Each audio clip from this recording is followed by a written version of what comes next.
101.6 मेगाहर्ट्झवर आकाशवाणी नागपूरचं हे विविध भारती केंद्र आहे. 11:58 होत आहेत. प्रसारित करीत आहोत ठळक मराठी बातम्या. आकाशवाणी नागपूर हे वांगी कुलकर्णी आपल्याला ठळक बातम्या देत आहे. चैत्र शुद्ध प्रतिपदा अर्थात गुढीपाडव्याचा सण आज साजरा होतो आहे. हिंदू कालगणनेनुसार शक संवत 1948 या नव्या वर्षाला आजपासून प्रारंभ झाला. मराठी नववर्षाचं उत्साहात स्वागत करण्यासाठी आज राज्यात अनेक ठिकाणी विविध कार्यक्रमांचं आयोजन करण्यात आलंय. घरोघरी गुड्या उभारून, रांगोळ्या काढून, दारांना मंगल तोरण आणि कडुलिंबाचे डहाळे बांधून तसंच इष्टदेवतांच्या दर्शनानं हा दिवस साजरा केला जातो.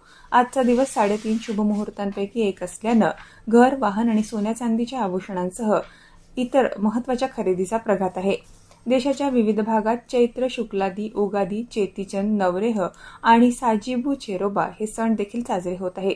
राष्ट्रपती द्रौपदी मुर्मू यांनी देशवासियांना या सणांच्या शुभेच्छा दिल्या आहे. हे सण म्हणजे भारताच्या समृद्ध सांस्कृतिक विविधतेचं प्रतीक असल्याचं त्यांनी म्हटलंय. उपराष्ट्रपती सी.पी. राधाकृष्णन, पंतप्रधान नरेंद्र मोदी, राज्यपाल जिष्णुदेव वर्मा, मुख्यमंत्री देवेंद्र फडणवीस यांनी जनतेला गुढीपाडव्याच्या शुभेच्छा दिल्या आहे. हा सण नवीन वर्षाच्या आगमनाचं प्रतीक असून नवचैतन्य, आशा आणि नव्या संधींचा संदेश घेऊन येतो, असं पंतप्रधानांनी समाज माध्यमावरच्या संदेशात म्हटलंय. चैत्र नवरात्रीच्या देखील मोदी यांनी शुभेच्छा दिल्या आहे. यानिमित्त त्यांनी शक्तीची देवता दुर्गेकडे विकसित राष्ट्राच्या संकल्पाला नवीन ऊर्जा प्रदान करण्याचं आवाहन केलंय. हे नववर्ष आपल्या सर्वांसाठी सुख, समाधान आणि समृद्धी घेऊन येवो, सर्वांना निरामय आरोग्य लाभो आणि यातून लाभणाऱ्या नवचैतन्यातून महाराष्ट्र धर्म वाढवण्याच्या, मराठी गुढी आणखी उंच उभी करण्याचा निर्धार करूया, असं मुख्यमंत्र्यांनी आपल्या संदेशात म्हटलंय.